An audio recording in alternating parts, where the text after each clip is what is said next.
زمان لما كنت بتبص على أي جهاز وبتلاقي مكتوب عليه ميد ان جيرماني أو ميد ان جابان كنت بتحس براحة نفسية. الكلمتين دول ما كانوش مجرد بلد منشأ، دي كانت علامة الجودة، علامة إن المنتج ده هيعيش معاك ومع أحفادك كمان. لكن بص حواليك النهاردة، العملاق الياباني توشيبا اللي كان موجود في كل بيت انهار وخرج من البورصة بعد 74 سنة من المجد. وألمانيا قلعة الصناعة الأوروبية مصانعها بتقفل لأول مرة من مئات السنين. الأسماء اللي كانت بتهز الأرض زي فولكس فاجن ومرسيدس بنز وفيليبس النهاردة بقت بتعافر بس عشان تفضل موجودة. طب إيه اللي حصل وليه كبرياء الجودة بقى هو السجن اللي بيخنق الإمبراطوريات دي؟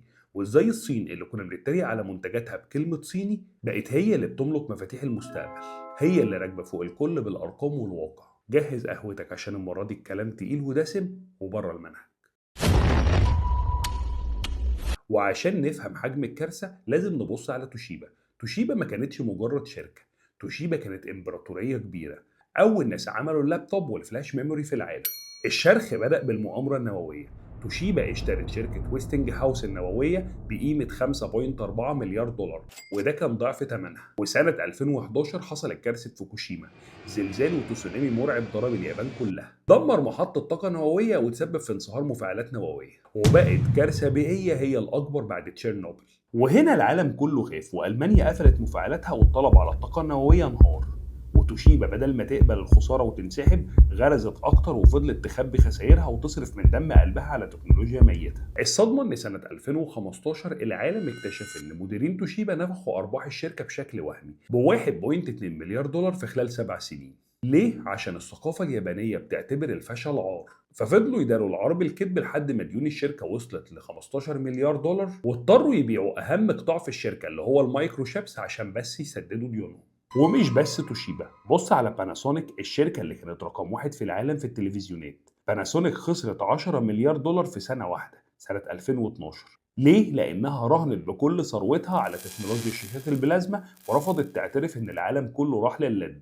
فضلوا متمسكين بقرارهم لحد ما الهيمنة راحت منهم لصالح شركة سامسونج وال جي وشركات تانية صينية. بس السؤال الأهم، ليه كل الإمبراطوريات دي وقعت مع بعض في نفس التوقيت؟ هل دي صدفة؟ الحقيقة إن اليابان انتحرت بعقيدتها ووقعوا في 3 فخاخ قاتلة. أول فخ منهم كانت جلاباجوس سيندروم. اليابانيين صنعوا تكنولوجيا متطورة جدا بس كانت يابانية فقط، رفضوا يمشوا مع المعايير العالمية فحبسوا نفسهم جوه جزيرة. فلما أبل وسامسونج طوروا سوق الموبايلات، اليابان كانت لسه بتقنع العالم بسيستم ما بيشتغلش غير في طوكيو. تاني فخ هو تقديس الحديد واحتكار السوفت وير. الياباني بيقدس الترس والموتور، لكن العالم انتقل لزمن البرمجيات.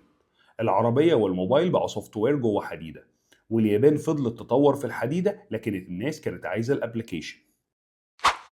تالت فخ هو نظام الأقدمية.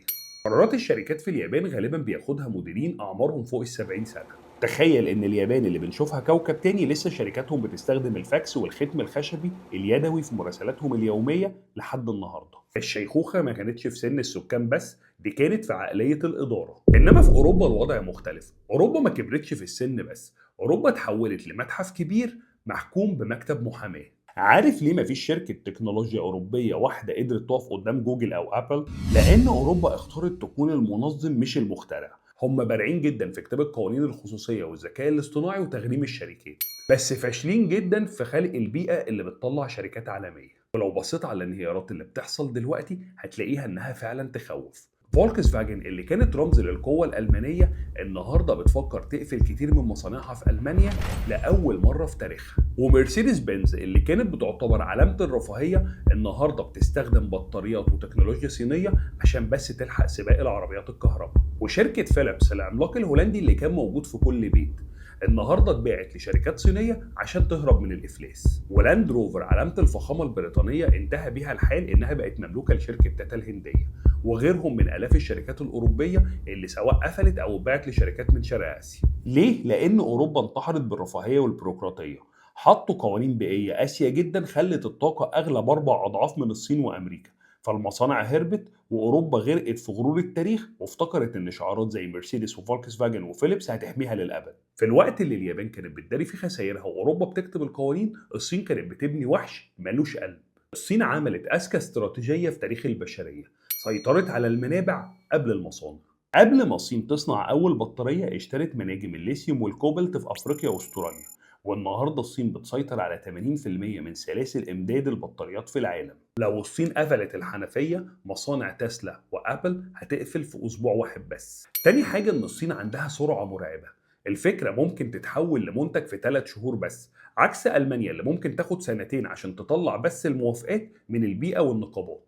طبعا غير ان الشركات الصينيه سيطرت بشكل كبير جدا على سوق السيارات الكهربائيه، زي شركه BYD اللي النهارده بتقدم عربيات اذكى من المرسيدس وبنص ثمنها. هما ما بيبيعوش عربيه، هما بيعملوا موبايل باربع عجلات. الصين النهارده مش بتهدد العمالقه، هي ركبت فوقهم فعلا. هما اللي بيمتلكوا المواد الخام، هما اللي بيمتلكوا ارخص طاقه، وهما اللي بيمتلكوا اسرع عقول بتنفذ. احنا بنعيش لحظة انتقال العرش. العالم القديم اليابان وأوروبا متمسك بمكانته بالاعتماد على السمعة القديمة، لكن السمعة ما بتشغلش مصانع ولا بتطور معالجات. الريادة ما بتستناش حد، والتاريخ ما بيرحمش اللي يبطل يتحرك. اليابان وأوروبا بقوا سجناء لنجاحهم القديم، والصين بقت هي الواقع الجديد اللي بيفرض شروطه على الكل. والسؤال ليك انت، تفتكر اليابان وأوروبا عندهم القدرة فعلا إنهم يرجعوا تاني، ولا المعركة اتحسمت خلاص لمصلحة الصين؟ قول لي رأيك بقى في التعليقات، ونتقابل الحلقة الجاية. سلام.